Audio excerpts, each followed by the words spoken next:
नमस्कार शेतकरी मित्रांनो. तर आज आपली केळीची लागवड चालू आहे बघा. पाठीमागून पूर्ण आभाळ आले, आभाळ पाऊस पडेल असं वाटतंय. साधारणपणे 1 ते सव्वा एकराची लागण चालू आहे, होत आलेली. आणि वारं पण भरपूर सुटलंय बघा, वारं पण सुटलंय भरपूर. आभाळ पाऊस पडेल आणि आपली लागवड चालू आहे. आज 9 जून रोजी आपण लागवड केलेली आहे बघा.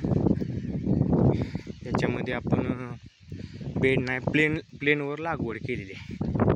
आणि साधारणपणे 2 रोपातलं अंतर हे आणि या रोपातलं अंतर हे 5 फूट आणि पट्ट्यामधलं अंतर हे 6.5 फूट अशा पद्धतीने लागवड केलेली आहे.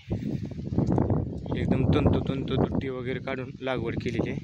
खाली कामगार आले, भरपूर लागवड करायला शेवटच्या टप्प्यात आले. तर कसा वाटला व्हिडिओ कमेंट आणि शेअर करून